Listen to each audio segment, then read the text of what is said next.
Hello and welcome to the first ever episode of Stream It, the show about TV shows made by people who love TV shows. So before we dive into the episode, I think that we should introduce ourselves really quick. Cam, do you want to start? I do. I'm Cam Seslick. Happy to be here with you guys for the first episode of Stream It. I'm real excited about this. This day and age, everybody's consuming television like crazy and binge watching, and there's so many good things out there that people need us to help them get through it and understand what's going on in these shows. So happy to be here. Yeah, I'm Tom Brown. I can't believe I'm just sitting here talking about TV. It's kind of like all you want to do. It's like what you do with your friends, your family, your coworkers. It's just... And we're just filming it. Yeah, exactly. So I'm pumped to get this started. All right, and I'm Sarah. I'm very excited, especially for today's episode, but we'll get to that in a second. Nice. So just an overview of what this show is going to be like. It's going to be 3 segments. The first one talking about just any major, big, popular show that's out right now. Could be on a streaming service. Second one, we're going to focus on a classic show, but by classic, we just mean mainly that it's over and done with, but still really popular. It doesn't have to be old or new or whatever. And lastly, we will have a looking forward section where we watch a trailer, or Disney Plus is coming out. Maybe we'll talk about a new streaming service, anything like that. But now that that's said and done, let's jump into the first show, which is season 3 of Stranger Things. Oh, God. Yeah. And Perfect timing. Remember where I was when Stranger Things season 3 came out? I was on the beach. Yeah, it was July 4th, wasn't right. it? Yeah. Yeah, that summer season for them. Before they were all like fall, October. Halloween. To me, it still had that vibe. That like, I was like, wait a minute, it's summertime, but it feels a little bit like this is like an October show. I don't know. Which is if interesting because the season takes place pretty much based around a July 4th carnival. True. Yep. Yeah, I mean, I think they, just because it is that like spooky, horror-y kind of genre, that it feels that way. You know what I mean? You just relate it to the fall. Right, so, naturally, yeah. And they obviously stayed to that genre with, the content of the season. So, I don't know. It was a great summer treat to be able to watch. Yeah, I think I'm Didn't have in to the wait. minority here. I actually finished it last night. Oh, right. I was a little late to the party, which is rare because I loved the first 2 seasons and I watched them right when they came out. I don't know what took so long, but it was awesome. Yeah. I'm happy I watched it. Yeah. Were you right off the bat? Did you? Yeah. Yeah, we went to my friend's house the weekend after 4th of July, so like the day after, and we crushed it in 2 days. Nice. Yeah. I was like Yeah. a week and a half. This show is the definition of a binge-worthy show. Like, it's 8 episodes, and they always seem to leave you with a cliffhanger. So you're just like, could I do one more? Yeah, and I kind of have to. Yeah. For sure. Something that I heard, and it's true, like if you watch the seasons over again, which is a lot, but if you did, you would notice that each season in the 3rd episode is where things kick off. It's always the 3rd episode at the end where things get like crazy. So like first season, it was when Barb gets taken. Yeah. Second season was when Will gets possessed, like for the first time, and the 3rd one is when Billy gets taken, I believe. Oh, Interesting. yeah. Wow. Yeah. So they always plan it out to have like a pattern. Yeah, that's cool. Yeah, is it the Duffer Brothers? Mm-hmm.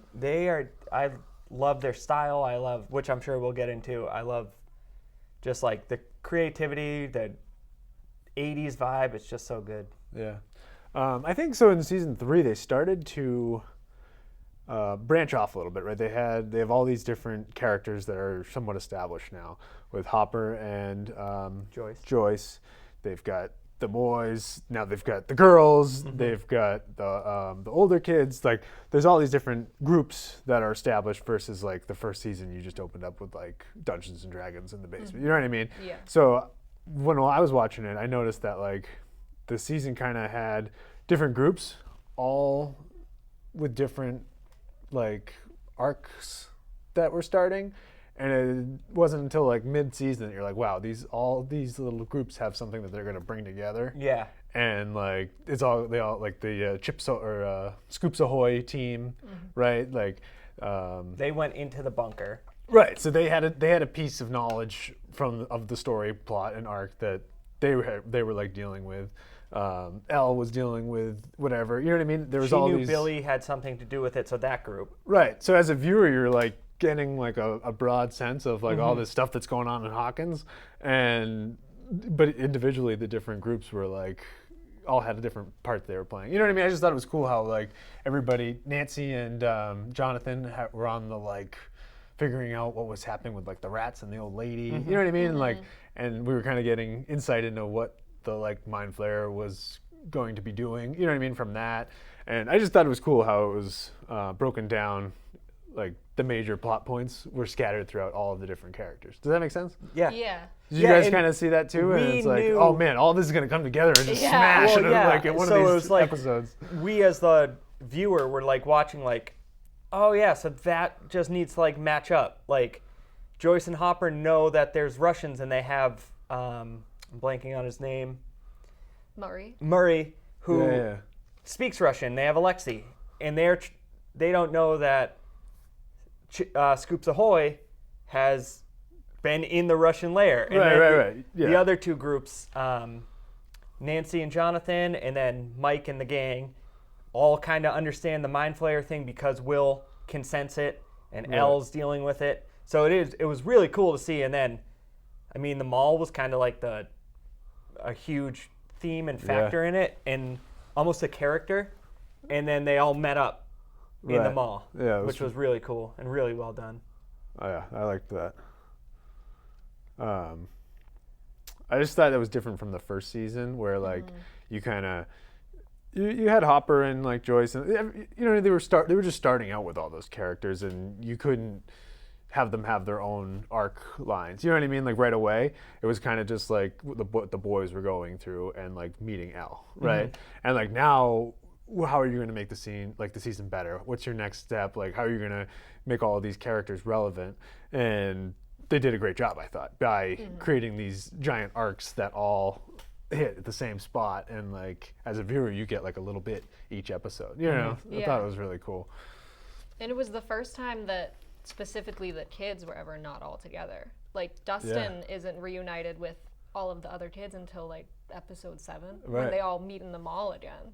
And it's just like that's also adds to the excitement of like finally they're all like in the same room. He's been gone for days in the bunker. And they have all this information that now like we've already known but they can finally share. Yeah. And they even put some different groups together too, which I thought was cool, where like Steve and Dustin were like buddies in this one. You know what I mean? Or like it kind of changed your expectations on who's going to be with who, and then they you know the dating that was going on even among like in general they do a great job. Like yes, it's like this horror like sci-fi show, but they had like the 80s, the mall, they had the young love with the kids, and just all of these like great components that really ground you in like the time that it's supposed to be. You know what I mean? I don't know. I thought that was the shopping spree with Elle is like Oh, that was so classic. So classic, exactly. Yeah. So I don't know. I loved that they were like it's an 80s show. We're like gonna stay true to that and like have elements of it instead of just making it like a sci-fi show. And I feel like with the cinematography, but also just like the wardrobing, I feel like this captured when like the 80s became the really like colorful, like popping like era, instead where the first 2 seasons were really dark and muted. Like this one was, everything was like vibrant neon. All of their outfits were crazy. Right. I was making notes as I was watching it because I wanted to have like certain things to talk about, and the vibrancy and color. When you go the mall, like you said, it was just all bright neon. Like this is it. This is where you go to hang out. All that. But even the carnival, it was like so well lit. Like there's a scene when, spoiler alert, Alexei gets shot. Murray is buying corn dogs, and it's just like when it's him, it's just this dim, dingy yellow light on him, which you know is a corn dog stand at any carnival you go to. And it's Poor lighting. exactly. And then I love the scene where Hopper was kind of in the fun house and the Russians yeah, were. that was crazy. It was just like the theme, like the behind with like the voiceover of the fun house being like this demonic thing just fit so perfectly. It was so Yeah. great. Yeah, they sold the mall, they sold the carnival. Any show that is that detail oriented, it's Right. like always impressive and like so immersive, you know. So they do a great job with that. I think it's such a great combination of, and I think that was probably what we liked about this season as we're talking about it, is it had those like bright colors and it was true to like the 80s, the mall, but then it still had its like Stranger Things vibe of like those, I don't know, the cabin and the like the rich dark, you know what I mean? It's just whether it's the colors or I don't know exactly like what they do, but their style held true. But it was just like a summer version and like an 80s version of their style, which I thought was really impressive. And every scene you're like, wow, this looks amazing. Like, Yeah. you know what I mean? It feels like you're there. And to go back to the shopping montage, it was just so great, like so well done, because as it was happening, I didn't recognize the song. And I was like, wow, this is just like a quintessential 80s song. I don't know what it is. Elle shopping with Max, and they're trying on all the different things, sunglasses, dresses. But then at the same time, interwoven is Mike, Lucas, and Will walking around the mall at the same time trying to buy a present. Oh, yeah. And then the chorus to Material Girl by Madonna hits, and you're like, oh, this makes perfect sense. And like, Mike wants to buy that little teddy bear, and they find out it's $300, and then they walk by yeah, that Victoria's was Secret, classic. and they're like any adolescent tween boy, they're just like, and then Right. just walk away. Yeah, they're dealing with the mind flayer, and then they're like trying to Yeah. buy a present for Yeah. like the girlfriend. That like, was just that's so well done. I loved every minute of that. That's why it appeals to like everyone, because Yeah. you're like, wow, I can see myself in these kids, or you know what I mean. Everyone can connect with the characters, but then they're going on this crazy journey, like sci-fi insanity. So, oh, it's great.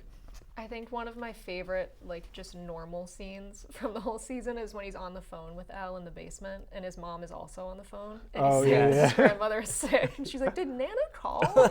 Yes, that was so good. Oh god. So I'm curious what you guys think about some of the new characters that came this season, like Erica, Robin, Alexi, but I feel like Erica and Robin were the two main ones. Yeah. How did that work out? Well, I liked Robin and Steve. So it was like the Steve, Nancy, Team Jonathan, Team Steve thing in the Team first. Steve. Sure, whatever, Team whatever you Steve. were, you lost if that's what you.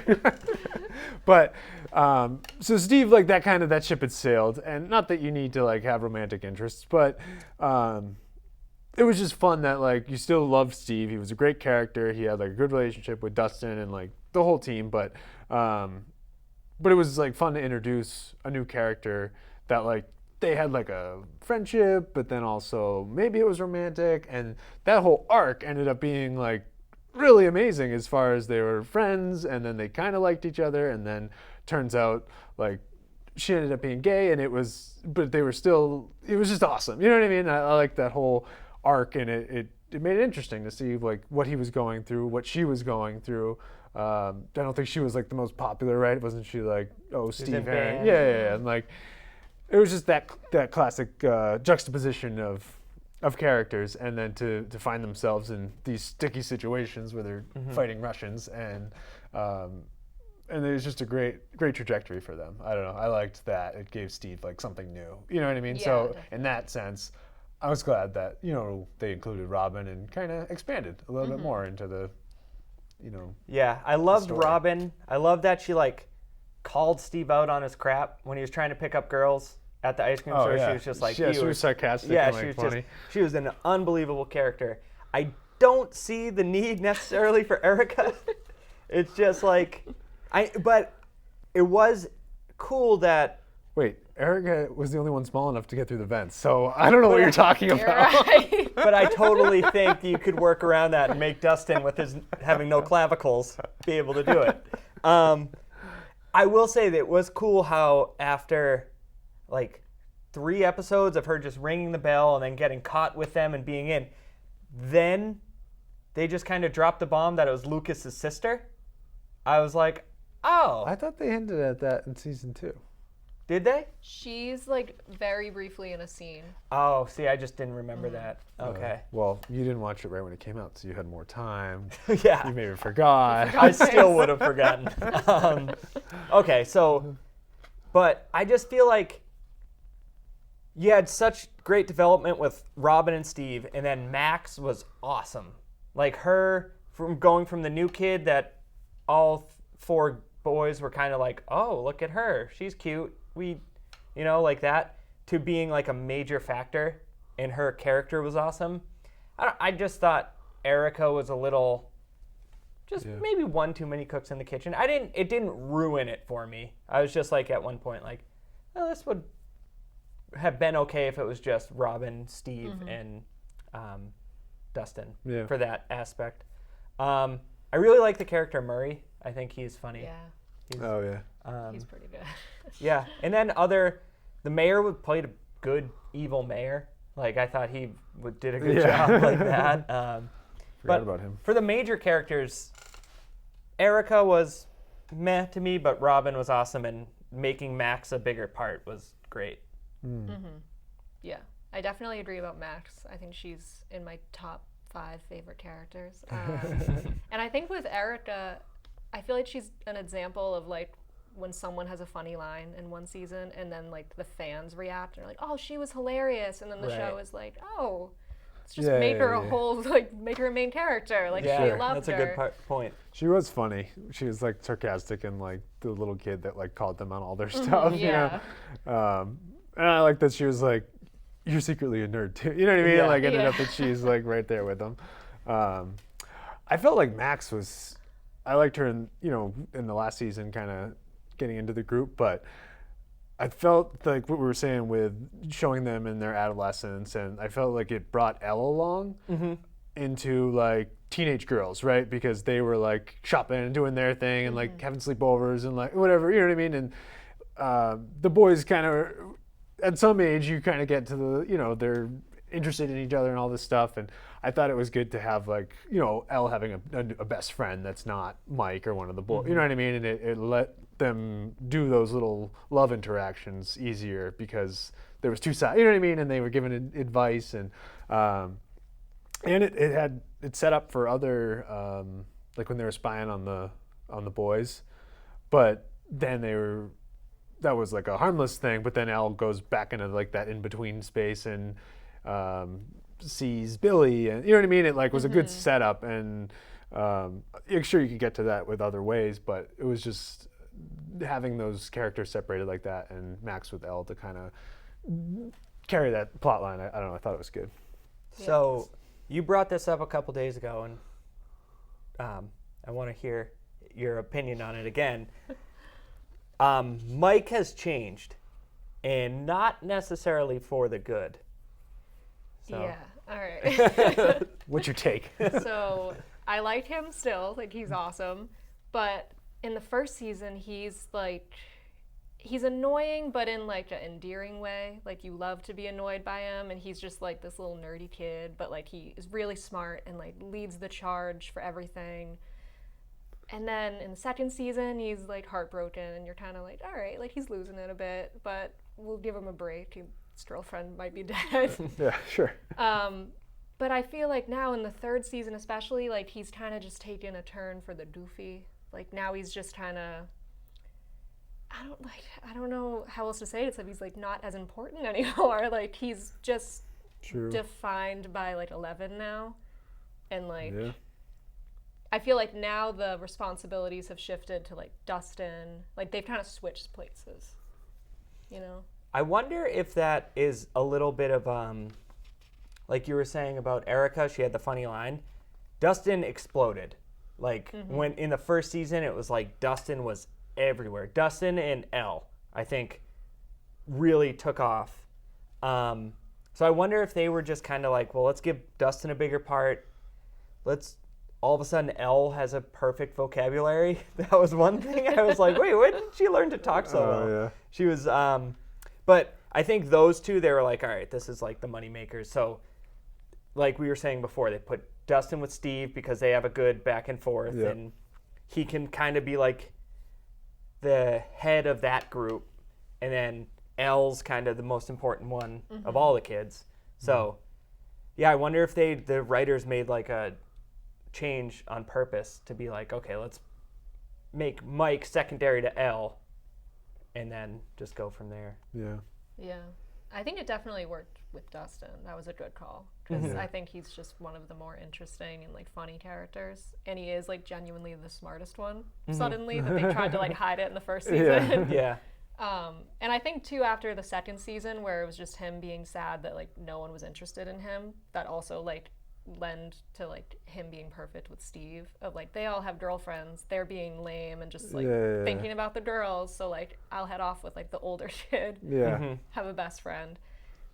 Yeah. So I think Yeah, that worked. and he even referenced when he went to Scoops Ahoy to see Steve, he was like, they don't even care. They're not paying attention. They weren't excited that I was back. They all went off to do their own thing.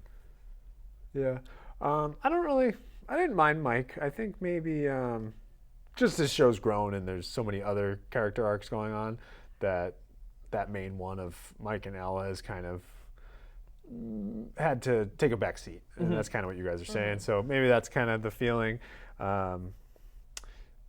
There's also like a little bit of that arrogance or something. You know, they think like Hop kind of talked about that with him and Elle, and like I don't know. I think maybe it just him being that lead guy kind of maybe would have gotten a little stale, so they kind of tried to mix it up a little bit. I guess I don't know, maybe.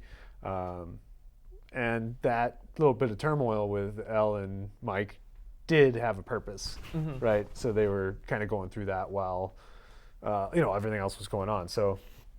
Yeah, maybe it was a little bit purposeful to kind of have Mike take a step back, and it just kind of translated as him being kind of nudgy. Yeah. Good point. What is everyone? We don't have to go deep into it, but what does everyone think of Jonathan?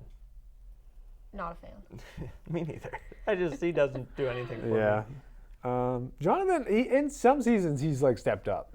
Right. Like in some of the seasons, at certain parts, he's stepped up. But I think season 1, he was a great kind of foil to Steve. I think that was a good.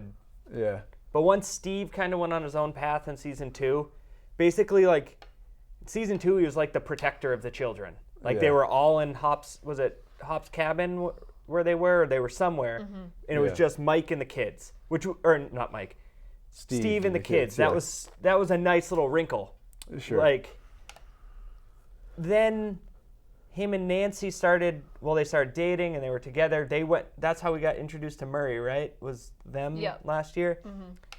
I don't know. I just don't think like you said, there's so many different character arcs and storylines that I just don't think he's taken off. Yeah, I think he has his own arc and plan or whatever, but I think a lot of it is built around Nancy. I think they want her to be like, especially in the third season, she's kind of like the go-getter. They'll like figure it out, like shotguns, and like she's just kind of like awesome, And I think they want just like in previous seasons, they were like a team trying to figure stuff out, and he's just like Nancy's like sidekick, you know what I mean? And they ended up being together, but sidekick in like a character arc role, you know what I mean? Like he's just there to like be your partner, you know what I mean? So I don't think he's as important as Nancy is, and so Nancy's kind of storyline drives Jonathan's. Does that make sense? Yeah. That's kind of my take on it, because he didn't really have anything important this season going on, other than he was just like sometimes helping Nancy and sometimes like holding her back, and like they had to battle through that, and then it almost just showed how much stronger Nancy was when she was being strong. You know what I mean? So that was like the only takeaways I had from him in that season. Does that make sense? Yeah. And in the previous seasons, he had bigger roles, but it was still like teamed up with Nancy and their like growth together. So that's my take on Jonathan. And I think the fall of Jonathan is also a consequence of they made Steve more likable, which they had to do because he's awesome. Yeah, But I think he went from being the underdog that you're rooting for against like the jerk. Right. But now when Steve kind of moves away past him, you have no reason to really be rooting for Yeah, Jonathan yeah. anymore. That's a good point too. And I think we had mentioned a couple days ago the scenes with Nancy and Jonathan, when she's away from Jonathan as a character and as an actress almost, she's a little better. Yeah. You really Yeah. you like her a lot more, and just performance-wise it's better. And then when they're together, he's like almost stale Yeah. and kind of brings the mood down, which I'm sure he's kind of supposed to do. Right. His Right, characters like yeah. that. But yeah, I thought Yeah. that was interesting. Yeah, Makes I think sense. them together is just sometimes awkward. Like their near breakup was not that like believable at all in the car. There was one scene, I forget what episode. Yeah. I think just in general, it's worth it to say that Millie Bobby Brown's acting is incredible. Oh yeah. Definitely the star. For sure.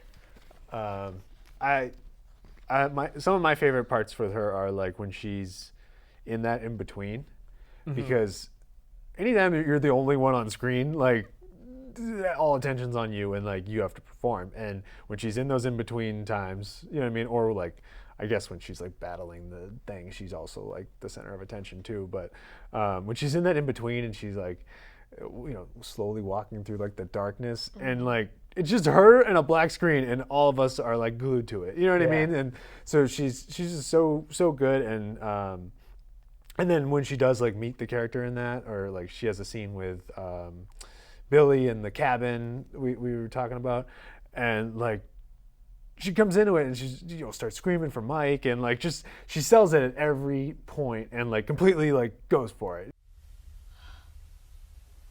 Mike? Mike? Mike? Mike! Mike! He can't hear you.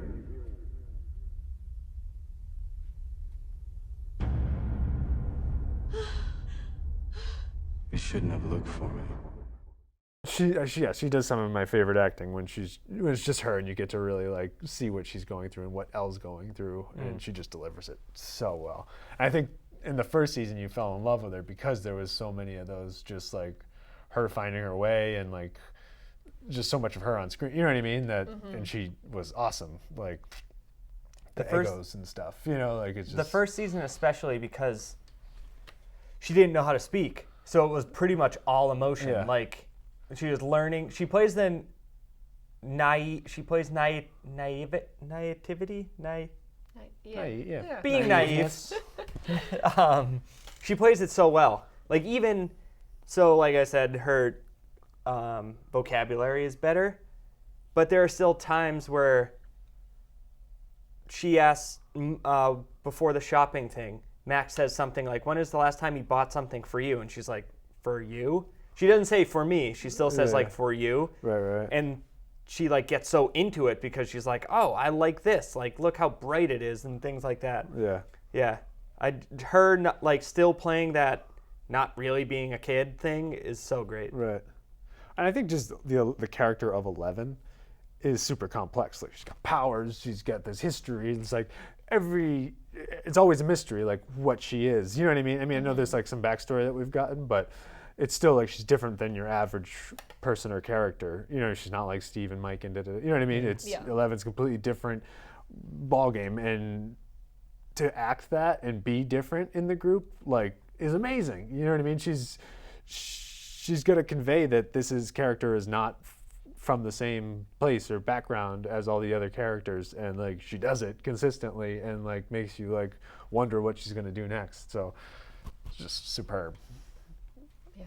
I feel she's like the next Natalie Portman, Millie Bobby Brown. Like she's awesome. I think she's going to have a great career. Yeah, and it's impressive for her to be that age and do this American accent because she has a British accent. Oh yeah. So, I mean, I guess maybe it's not that hard, but because when we were 12, we could fake a British accent. It probably wasn't good, but like She's like, how old is she now? Millie Bobby Brown. 17, 18? Like 15? Yeah, I She's don't one of the think- younger. of yeah. the Oh, really? cast, Yeah. I think when it started, she was like 11 Yeah, or I think she 12. was 11. Yeah, well, she's great. And then there was, I don't know, I think Billy had some good acting in that season. He had to, again, portray a character that's very different from the norm. So he's like possessed, and like that's a tough ask. And I think he sold it time and time again. So Yeah, I'm glad they did something with him. Last season, I was just like, I don't get this. Like, I thought he was going to challenge Steve for Nancy. I thought that's what they were going at, because when he showed up, everyone thought he was cool. The new guy in All the town. girls liked him, and then he just kind of didn't do anything. they were saving him. Yeah. Season 3. Yeah. That's what they say. Is Yeah. that they had this plan, but, they just Yeah. needed to kind of establish him, which they definitely did as a bully. Right. Right. I think that he could have had a little more, like you were saying, because I wouldn't have expected, before the 3rd season came out, I would never have thought that Billy would be the main villain Yeah. that was like taken over by the Mind Flayer. Right, I would have right, just right. thought he'd continue to be the jerk The bully. Yeah. that's on the side. Right. All right, so I guess to wrap up the segment, did you guys notice any other 80s movie references in this? Because the first season was obviously, the whole thing was just homages to other movies, like E.T. and stuff. Oh, yeah. Did you notice any in the 3rd season? So one thing that's like glaringly obvious was Back to the Future, which was like the biggest movie, one of the biggest Right. movies of the 80s. And then New Coke was a thing. So what's funny for us to talk about this is one of us was alive in the 80s, and I was born in 1988, so it doesn't really count even. So we don't know. Like, Yeah. I'm sure for people, like my parents are probably a little too old. So people that went to high school and middle school, like that played Dungeons and Dragons, that when malls started opening up, spent all their time there. Yeah. My parents showed me Back to the Future when I was a kid. And then the stuff they talk about, which like the themes and plot of Back to the Future, is so funny, because when you grow up and you like think about it, it's like, this is weird. But I think the big time thing in the trailer, if I remember it from probably last spring, was they made a point to point out it was 1985. So I don't know if like culture-wise, like that's when malls really took off, Yeah. all that stuff. But that's what I took from it, was that it seemed genuine. And I mean, Back to the Future was kind of the only thing I noticed, but I wasn't like a kid in the 80s. Yeah. Yeah, I didn't notice any, or I guess I could look back. I hadn't thought of that they were like making homage to a movie or anything. I thought they captured the 80s super great, and the music that they like, Music, yeah. that was really cool when they're shopping and like the end, the last song, and like Yeah. like stuff like that. It helped sell it, and like I don't know, they did a good job with all the clothes and everything like that. So. The toys, when Dustin came back, all the toys that 11 like possessed to follow him, Yeah. seems so 80s. Like being a kid at like, Yeah, I think there's the like a little very- Optimus Prime in there. yeah, the somewhere, very like- beginning of the 90s, being like a toddler and a little kid playing. I remember the little things like just this plastic toy that would shoot out like a foam ball. Yeah. You know, with that just battery, have the Right, buttons in right. the back and stuff. Dark rooms, that was like Jonathan was in the dark room the whole time. Because that's the only way they could do photography back It's funny to me, like, do you even remember having like a corded phone in your house? We still have one. Oh, okay. So yeah. So we don't. My parents don't even have a landline Yeah, anymore. we But don't I either. remember, that. then. Yeah. Yeah, it's crazy. I'm trying to think of other like, they did way more references to like TV shows and stuff. The movie theater or the movie rental store where they apply for a job at the end. Like they have a Fast Time at Ridgemont High, Standy. When he asks, what's your favorite Star Wars movie. He said Star Wars is one of my favorite 3 movies, and he said which one. 2 of them came out in the 80s, Oh, and he was yeah. like the one with the little bears, so that was Return of the Jedi. But yeah, I don't know. I guess we might be a little too young to get most of the references. I didn't pick up on it. Did you have any of the movies like? Now you- that I'm thinking of it, Jurassic Park is from the 90s, isn't it? 1993, yeah. Oh yeah. Well, my only thing that I did notice, and I guess they still could have been referencing it, or not at all. Maybe it was a coincidence. But when they're when Steve and Robin are in the trunk, and they're driving, and the yeah. big mind flayers Oh, like just yeah. chase them the whole time, Yeah, that's and a they good keep call. showing it. It just reminded me of when Jeff Goldblum is in the trunk and the Yeah, T-Rex yeah, is yeah. chasing them. Oh, that's a True. good call. Yeah.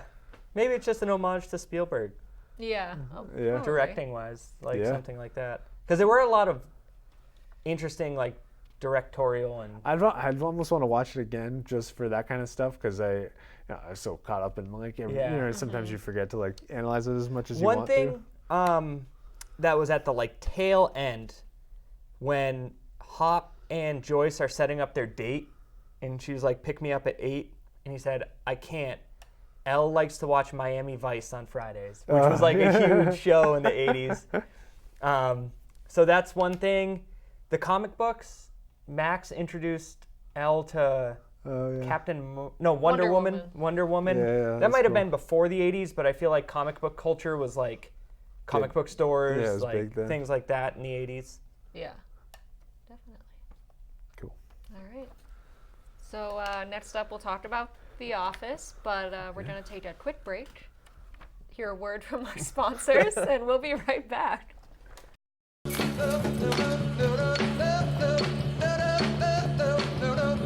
Nobody can do the thing like I do. Nobody can do the thing like I do. Nobody can do boogaloo like I do. Nobody can do like I do. Well, don't you know I'm gonna skate like you?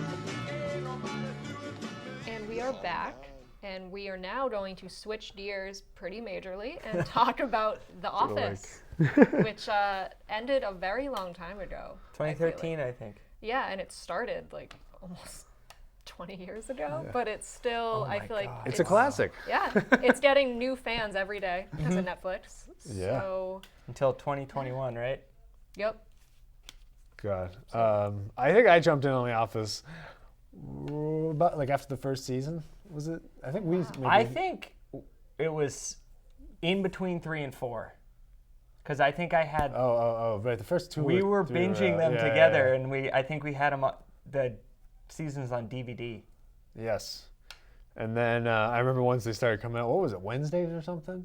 And like it was like every day, every Wednesday you're in front of the TV, or Thursdays. Thursdays. Thursdays. You Thursdays were like, at 9. yeah, we were ready to go, and like it's so good, and yeah, so many seasons now. This is an amazing show. Yeah, I came really late. I started watching it like 3 years ago when I was in Wow. college. So you got When everything, it was all just out there. So I finished it in like probably like a month. nice. That's awesome. And I think it was the, So that's just like a straight yeah, like. shot of it. Because it gets away from you. They're only like 20 minutes long. So Oh yeah. yeah, but I think that was the biggest show that afterward I was genuinely sad. I was like, what do I do now? Yeah. Like, so I think the style of the documentary, the mockumentary, it had The Office had that, and then Parks and Rec had that directly after. But I think that it's a hard genre to like have several seasons on. Like now, I wonder if it could be as successful now. So Yeah. how do you think that contributed to the story of the show and the characters and the telling Yeah. of it? I don't know. I almost got lost in it. It's different than what you'd seen before, and like the little interviews in between, like that added just like inner thoughts and like more character development within like the show, and just so many opportunities for like smart comedy in that. You know what I mean? And I feel like they were able to do some of the I don't know, lighthearted things or whatever, but like the pranks that Jim would do on Dwight, right? Like, how that's not really a part of a show. You know what I mean? Like in today's shows, you would never like, maybe it'd be one scene that they'd be like a practical joke or something, but they like did multiple like random, funny, like hilarious little pranks like throughout the whole season, all the seasons. And like I don't know, I feel like because it was that documentary kind of almost like casual filmmaking, that it allowed it to kind of take it in different reaction or different directions. Even stuff like Pretzel Day or like, you know what I mean? Like they could do whatever they wanted in an office setting because there was no like grand cinematic scale to it. It was like these like smaller, real life but documentary style. You know what I mean? I don't know. Does that make sense? Is that too big for you? No. So it's interesting because, like we all know, it started in the UK. So that was who did it. Like Ricky Gervais and Stephen Merchant were the ones who did that. Yeah. Then when it was developed for the US, they were like, well, this is brilliant. We're going to keep doing this. And then, so it's really funny. So that cold open thing is like the SNL model. It's Yeah. like, we're going to do a skit and we're going to yell live from New York at Saturday night. And then this did it, Parks and Rec did it, and Brooklyn Nine-Nine does it. All those shows have Michael Schur attached to him. So I don't know if that's like his style. He's like, we're going to come in with a bang. Yeah. Whether it be Jim pranking Dwight, Leslie Knope doing something, or Ron doing something, Yeah. Dwight being like ridiculous. It never really tied often into the show. It was just like, here's a 2-minute scene that's hilarious, and then we're going to get on with the show. Right. I think, like you mentioned, Pretzel Day was great when you talk about the documentary style because... Well, they did How- it millions of times. Fun Right. Run, like all the different. Yeah, but like, I'm saying, like... But there's those small little concepts that they made into everyday life. That's Right. hilarious, and But that's like the with documentary Pretzel Day, piece. it's funny because Stanley's like, every morning I wake up in a bed that's too small. I go drive in a car that's too, and then he's like, but on Pretzel Day, I like Pretzel Day. So it's just like, you don't get that from Stanley if it's just like a normal like setup joke, setup right, joke. Like right. this gives you the chance, and then there's so many cutaway scenes where like Andy just says something so stupid, Michael obviously. It's just so great. The writing of it is just perfect when it comes to those little Yeah. cutaway scenes. It almost reminds me of like when comedians do stand up, they like talk about funny everyday life things, and you laugh because you're like, oh my god, that's so true. Like that they just pointed that out and like said it in that way, and like. The Office is kind of doing everyday office type things that happen. And they have like all these arcs and going on, but there's all these little moments that happen that are just in between coworkers, or you know what I mean. And I don't know. I just feel like that because it's documentary style, you get to make little jokes within everyday life almost. You know what I Yeah. mean? And like I think people connected with that and enjoyed it because of that. The Finer Things Club. It's like Yeah. Andy is mad because he can't get in, and he like talks to the camera, and then like I'm not gonna say it here, but one of Oscar's lines when he's talking about the Finer Things Club is one of the funniest lines in the show. It's so great, and it is funny because like, I mean, we're working in this school, and you have the Spirit Club, Film Club, Yeah. Portuguese Club. It is just like a part of life. Is these Right. little things, and they Exactly. just capture it so great. And I think something that always stood out to me for some reason was, I think it's in season 2, where Pam tells the cameraman, like, oh, I think that Dwight and Angela are dating. Like, let me know if you see anything. And Yeah. then when they get the candy bars, the camera runs up to her and like points to the camera, like Yeah. Dwight eating it. And I think that because it's the documentary style, like the cameraman is almost a part of the show. But Oh, since yeah. it's what we're seeing, like you almost kind of feel like you're in the office with them. Yeah. And especially in moments like that where like they're directly interacting and like, oh, look. Yeah. But you're the one that's like, oh, like I'm in on the secret now. Right. That happens when they Yeah, later seasons they Go do that to- a lot, right? Ithaca and to confront Karen, and Jim's like laying down, and the cameraman peeks up to show it, and Jim like references and like not normally it's like, oh, we're showing you that she's walking by, but Jim interacting is like, get down, you're gonna Yeah. blow our cover. So Right. yeah, it is just It almost like you were saying, it's like you're in on the joke. Yeah. right? Yeah. And what they did that made it so amazing is, like, you have all the characters and what they're doing, but you're in on the joke for all the laughs, right? But then you see like Jim at a rest stop like proposing, and you're like, oh my God, this is like the most amazing moment ever, you know? And like they take it for the laughs, but then they would do those real life moments with like the deeper plots that they were working on, and made it amazing. And you loved all the characters, you loved what they were going through, what they were doing, and just amazing mesh of style, documentary style, and like plot and character development, all that stuff. It's So, also funny that they don't reference the camera crew and what the purpose of them is until the last season. Yeah. They're like, oh yeah, we're making a documentary of this. Like, yeah, yeah, it's crazy. and it's funny because I can't think of any other shows. I'm sure there's some out there other than like Parks and Rec that have adapted this. But I'm surprised. Well, no, I shouldn't say that. I was going to say I'm surprised more shows haven't tried, but people would probably be like, you're just trying to imitate The Office. Like, you would have to do it so well like Parks and Rec did. Because they basically talked to us and never referenced, like, no documentary, no reason for them being there. It's like basically true. they are just talking to us. Yeah. So, Yeah, that's more of almost like a fourth wall type of Yeah. show. Whereas The Office has like the documentary piece in it, especially like once they say that at the end. And then I guess like there's other, what is it, Cloverfield, and like other Yeah. like movies that like take it to a different place. But The Office is so, those little moments that we were just talking about that are funny that they focus on. Yeah, I don't know if it would work in a lot of other Yeah. things. Maybe it could, and we'll be impressed one day when they're like, oh, they took that idea and then they, you know what I mean? I guess we haven't really seen that yet, which could be cool. But right now, The Office is like gold standard of Yeah. that kind of an idea, and like shooting it that way. Plus, it was shot so well, and like it was so well done that you forgot kind of it was a documentary, but then you would be in and out of it. You know what I mean? You felt like you were in there with the moments and everything, but you were also so intrigued with the show. You know what I mean? Like it was just a really good mesh of all that together. So Yeah.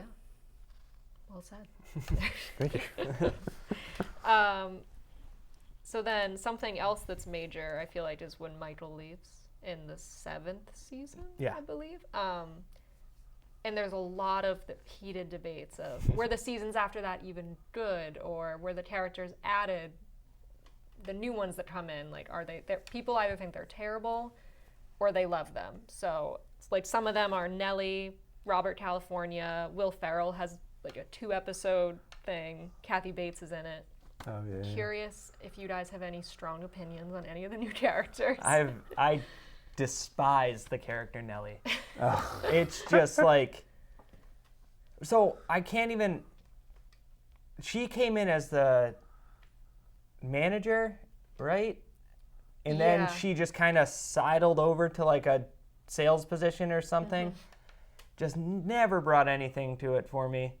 Robert California, I thought was a good. I think they knew it was going to be a short-lived thing, and he was awkward and a little pretentious, and I think he was fine. He didn't like blow me away or anything. Will Ferrell, it was so short. I like Will Ferrell, so I was like, this is funny. It's funny he has a weird obsession with the Southeast or the Southwest. With the Southwest, it was like that's just like a funny little wrinkle, whatever. And Joe, I thought that was good. I liked her. I liked her because she was like the owner of Sabre. She had the Great Danes. It was just awkward. She was a kind of a bridge too, because the first Sabre season is Michael's last season, so they interacted and she kind of got Holly to come back. That was like a big point with them. I think Gabe was hilarious. Yeah. I think Oh yeah. Erin was hilarious. Like, so underrated that her name was Kelly.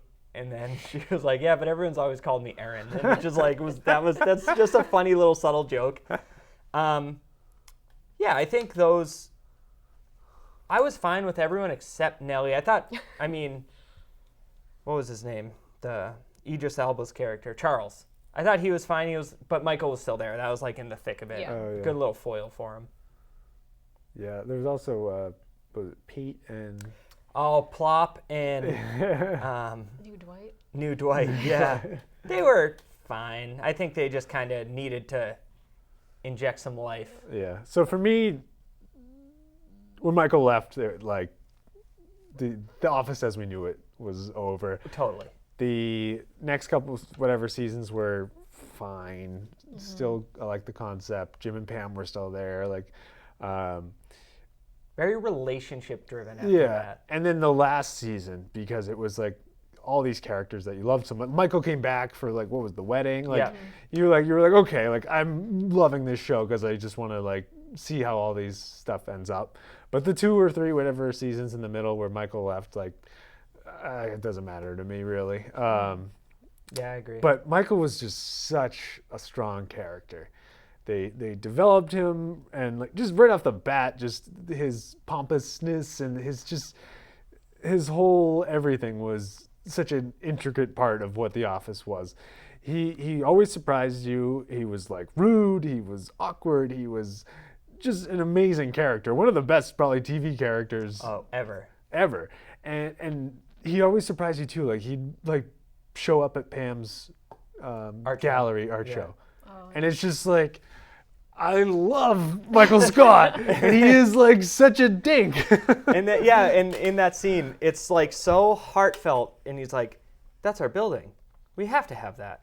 Yeah, And she just randomly hugs him, and then she's it's like he doesn't even know what he's doing, Right. but he's like being amazing. and then she hugs him, and she's like, "Michael, is something in your pocket?" And he's like, "Yeah, chunky." And she like recoils, and he has like a candy bar. It's just, it is such a perfect, like, this is such a sweet, nice moment. Joke. It's perfect. It's the perfect show. yeah, And him, he made that piece though. Yeah. He was home for The Office. Like everybody like ran through him kind of, and he hated Toby, and like he just him and Dwight, and he always thought Jim was cool. Like he just had all these like weird things that just made him and made The Office like work. So it was always such like the subtlest thing, the most subtlest, I don't know, things. all kinds of grammar. For Yeah, you. I'm not good at grammar. So like Ryan shows up one day with a goatee. There's one scene, one short conference room meeting. Michael has a goatee, and he looks at Ryan and is like, "Hey, what happened?" And Ryan's like, and so then the next scene you see Michael, he doesn't have a goatee. And then another like line with Pam along the art gallery thing. She leaves the job fair, and he's like, he says something about how she's like slept with 3 people in the office, so and she gets up in disgust and walks away, and he goes, "I would never say this to her face, but she's incredible. She's a wonderful person, an incredibly talented artist." And Oscar's like, "Well, why would you say that to her face? There's just little tiny subtleties that he does that he is just like a tour de force. It He sure is. unbelievable. And that was supposed to be Bob Odenkirk, who plays Saul Goodman Oh yeah. in Breaking Bad, but Steve Carell was on a NBC show that got canceled, and he went in and read for it, and they went with Steve Carell. wow. Oh, wow. It's crazy. That is crazy. That was quite the move. Yeah. Because in a future season, Pam wants a new job, and she goes to its office like manager or something, so she's so pumped for it. But it's Bob Odenkirk is Michael Scott, and he's just using a fancy way to not say it's the secretary, but it's the secretary. Oh, yeah. And she even looks at the camera and says, "That's Michael Scott." Like, That's funny. And I think Michael had the biggest character development. If you looked at the first season, Michael, compared to the rest, Yeah. he's still funny and you like him in the first season, but if you rewatch it, like they make him like kind of Stevie looking, like he has like the slicked back hair, it looks like he's balding, like Yeah. the oversized shirt, like, and he's very like, he's more of the inappropriate, like almost predator Michael Scott, like with some of the characters. Yeah, rude and like then abrasive. and then immediately season 2 starts with the Dundies, where he's a completely different character. Yeah, they kind of figured that out. Yeah. And then from there on, it was just a mix of this like Yeah. So great, ridiculousness. yeah. Oh god. I think the best part of his character is just like not knowing, like just he says something and everyone's like, what? Like, you just are so dumb. But then out of nowhere, like you were saying earlier, it's just like, oh yeah, Jim, I tried to have everyone's birthday on the same day. You'll learn. Like, Yeah. it's just funny things like that. Oh, Easily my favorite sitcom and sitcom character ever. Oh yeah. Yeah. For sure. And I think that as the show moved on, the background characters like Oster and Creed and Meredith, like when they got more storylines, I think that like that added so much to the show. When Yeah. like, because in the first 2 seasons, you'll see like random people in the background that never actually Yeah. are characters, Yeah. and they leave eventually. Like they're just never True. referenced, and then suddenly like everyone has a good funny plot and Yeah. It was almost as if like it was hijinks the first 2 seasons, just like, oh, this is funny hijinks, slapstick. And then they were like, but we can make something out of Jim and Pam. Michael and Dwight can have their little thing. And then you had certain things, but then you were like, they have the whole episode about Oscar being gay and coming out, and then Meredith being an alcoholic, and then Ryan kind of having his little path. They added, like you were saying, they added so much more, Yeah. and it would have been a totally different show if they just kept with the slapstick the whole time. Yeah. I think for me, when I think of The Office, it's Michael Scott and who he was, what he, everything we just talked about and his trajectory. And then it's the Pam and Jim from Pam was engaged and like Jim was nobody. And then to see that relationship come together and then grow was like, that was why I think you watched the show. Well, that's for me. That was why I watched the show, right? Yeah, they added all those other little arcs in there with other people, and it was funny. And like Dwight was always funny and with his little things, but when you're talking about actually like plot lines for that show, it was Michael interacting with his coworkers, and it was Jim and Pam's relationship, and I loved it. I was, you know what I mean? Like those are the big things for me, at least. What is everyone's favorite episode? Oh God, I don't know if I can I mean, pick. mine is Dinner Date. Oh, I was just thinking about that one. Oh, I yeah. When he points at the TV. Yeah, finally did it. Broke down and got a plasma. You should watch the outtakes of that scene. Oh, it's so funny. For anyone Big that Jim cannot ever hold it sees this together. episode of this show, just go on YouTube and watch the bloopers. That is you will get over an hour and a half of just legit belly laughter. And it's just the best. Yeah. I don't know if I could pick an episode. I will say my favorite Jim and Dwight prank was when he every day put a quarter in his phone and or whatever, nickel or whatever, and then after a while took them all out and he hit himself in the face. What's the line? The setup to that is so perfect. Hit myself in the face with my phone today. Think Jim's to blame. So, I don't want to. You might have this. I don't want to step on any toes here, No. but the writing of this show Oh yeah. might never be like topped. And Yeah. what I love about it is it's Ryan, Kelly, and Toby. There's like a list, and you see which one each wrote, and it is just all the best ones were Oh, written really? by those, like one of those 3. It is just unbelievable that they were writing and acting on the show and the way they wrote it. I also heard once that like it was so strict, like very little ad-libbing, and like Oh, really? anytime Jim looked at the camera, it was scripted.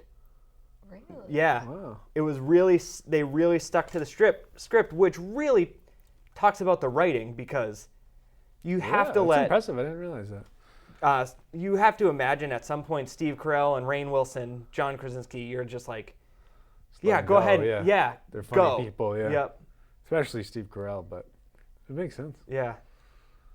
And I heard, kind of going off of that, Jenna Fisher, who plays Pam, wrote a book recently where she kind of talks about The Office a lot, obviously.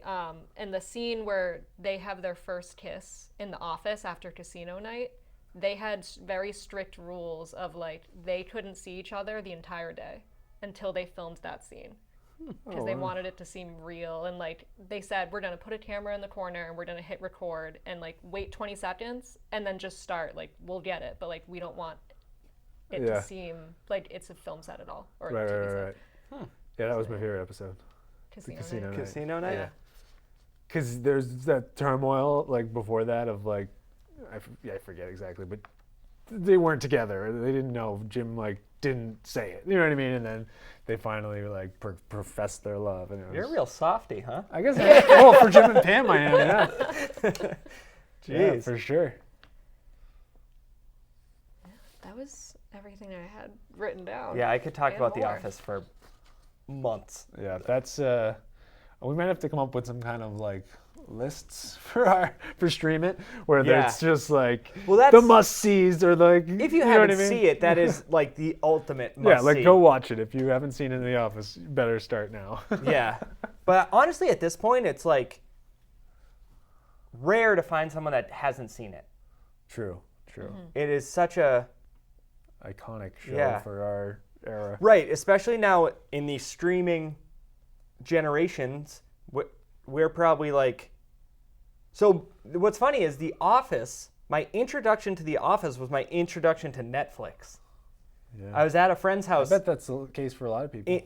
in high school, about 2005-ish, 2006-ish.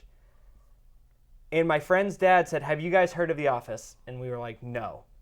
And he was like, "I got season 1 on Netflix, and do you want to watch it?" And I was like, "What is Netflix?" And it was explained to me. This was when it was no streaming. It was just DVDs sent to the house. Right. So we put it in. It was the UK version. And he was like, Oh, really? He was like, "This isn't right. What is this?" And it said The Office UK on it. It was like, "Oh, I totally messed up on Netflix." And I was like, "Can someone explain what Netflix That's is?" a big mess up back then. You Yeah. had to send the DVD back, Right. wait for the other one to come. But now it's- you just be like, oh, back. It's play. funny. So in about 2013, when this ended, I went down an Office rabbit hole. I was like, this is brutal, because it wasn't like full thing on Netflix. It was like, how Yeah. am I ever going to get to see this again unless I buy all the DVDs? And I heard through my research then that it wasn't when The Office was like shown on NBC. It wasn't a huge hit season 1, but their iTunes. They had the top-selling show on iTunes, and their numbers were so high, and the actors didn't know if they were coming back for season 2. And it was like NBC execs were like, "You're making a ton of movies, people buying it on iTunes," which kind of fits into the Stream It thing. Is like that was like what kept The Office going Yeah, was like, people That buying kicked it, off Stream It. Yeah. buying it and watching it on their computers. That's why we're here today. Now here we are. Yeah, It's just crazy. yeah, that is cool. It's also crazy to think it was 2006 when I heard about it. Yeah, Like, just that's a wild. 16-year-old boy. Well, not even 17, 18. And it still holds up. Yeah. Yeah, it totally does. It's a crazy. funny thing because now the question is, could The Office be on TV today? Because there's a lot of inappropriate stuff like that would offend people. Yeah. But I think it could, but sorry, I ranted. no, that's Oh, good. no, that was interesting. was a Now we little- came full circle with Yeah. streaming. Yeah. Any final thoughts on The Office? I love it, and I will just always watch it. Yeah, Yeah. if you go haven't watch seen it. Like when it goes onto the streaming service for NBC, I might get it just to have The Office. Yeah, there you go. Or buy the box set. Yeah, Drop like I know, $70. the box. full circle, full circle. Yep. All right. So we'll be right back with a looking forward trailer for Stranger Things Season 4.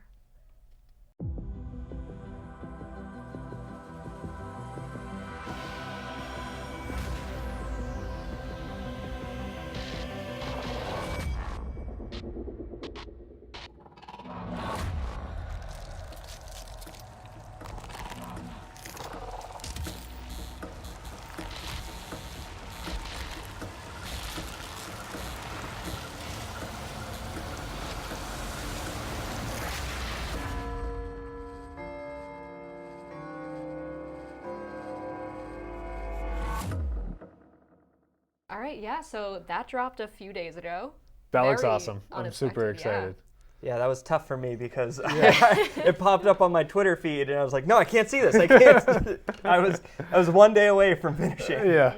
Yeah, there's not a ton of spoilers there, it doesn't seem, No. but it's But- exciting to know that they're coming back because this is an iconic show. We talked about it in this episode, and like, there's so many good things that they're doing. Netflix original programming they're just putting more and more into those, and yeah, I'm so excited. Yeah, so the spoiler for me, if there was one, I didn't watch it. Yeah. Popped up, it was like trending, and I just said, I'm not looking at this, but we're not in Hawkins anymore, is the tagline at the end. So for me not seeing it, I was like, what does that mean? Yeah, we're And going to the Upside Down. yeah, it looked like the Upside Down. Yeah, Um, the whole thing, just but the another world. Byers family moved at the end of season 3, so True. and it's been attached to Will, and Elle's going with him. So they're the two that the Mind Flayer Right. really sticks to. Maybe they're just going to cut Mike out all the way. He's gone. You said you'd come back for Christmas. But there's rumors that Hopper might still be alive. Am I missing something? I saw something, they pointed to a clock and say Hopper might still be. Did I miss something? I thought they left that whole scene in a little bit ambiguous. I don't know. Right, you never saw anything happen to him. Yeah, we're all have watched enough TV and movies that like when they kind of don't want you to know if the character's dead or alive, they like kind of glance by it, or like, you know, you can kind of pick up on it. That was the vibe I got, that like maybe there's a little bit of mystery there. In the after credit scene, did you see it? No. After the Oh, last yeah. episode ends. I did watch that. I forget about it. Yeah, though. it's at like the Russian base, and they're talking in Russian, and Is he? Oh, they reference a cell, and they're like, oh, like I think it's like, oh, should we take him out? And they're like, no, like not the American, like leave him in there. And then in a cage, the original Demogorgon from the first season, like they have it captured. What? You gotta go watch it. yeah, that's huge. Oh my god. So, but And if you guys haven't seen it, go watch that little. Well, Yeah. hopefully no one checks my work internet history after this, because I'm going to log into Netflix. But I think the American, I do think Hopper's alive, because I think he's too big to just kill off Yeah. as mysteriously as they did. But I think the American could also be Papa from the first season, because we never see him die either. But that's just a random, hot take. Wow. And I think the clock, Yes. I went deep into this. They show the clock, and it's the sound of a ticking clock at the end of the trailer. And their Instagram, their profile picture is now the clock. So Oh, they know what they're doing. I think, yeah, right? They're just messing with us. yeah. So some theories are time travel, which I think it could work. I feel like it would be a little bit of a stretch, but I Yeah, think it would be wow. related to like the upside down. Maybe they can travel through the upside down, or maybe Wow. not time travel, but like maybe, that's how they Yeah. can go to Russia or something, or it's connected somehow. Well, I feel like I'm not even a part of this conversation now. I mean, all we can do is speculate, but Yeah, it looked intense. It looked dark again. Yeah. it did. I don't know. It didn't have the 4th of July vibe, so No. I feel like we're gonna keep to that. Like, I'm happy I waited now, because the time in between is going to be longer. Like, Shorter. shorter. Yeah. Yeah. That's true. Yeah. But who knows? It could still be like next fall. True. Yeah. Gotta go fast. Well, we though, can't 'cause rush 'em. The kids are getting old. True. That's they look true. Yeah. very old. Yeah, but, I mean, we could have some cool like high school years with them. Well, coming I up. think Yeah. it was smart to completely cut out school. Do it in the summer. Yeah. You don't have to place them at school in a certain grade. Yeah. That's true. We'll see what they do. Well, I feel incomplete. So you're gonna go watch that scene. So yeah, next episode we'll be back talking about some more shows. Because basically what we're aiming to do is talk about there's so many shows coming out on streaming services now. There's new streaming services coming out soon. There's going to be a lot to talk about and a lot to watch. It's crazy. so we're- Netflix, Prime, Yeah. Hulu, Disney Plus, the Apple TV one. It's crazy. Yeah. Yeah. And not to mention, like, HBO now is just Yeah. like pretty much it's a streamable service with all their library Yep. shows. Showtime. And there's all this original content too, which is crazy. Like all those new ones have, or Apple and Disney have like new shows that Yeah. haven't been seen yet. There's just a lot of stuff to watch, and it's that 2019. That's what it's about. You stream it. Yeah. You know? So yeah, we're trying to cover those and also give love to the old ones that are Yep. still great to rewatch. That's right. So, yeah, so tune in next episode of Stream It. See you later. Later.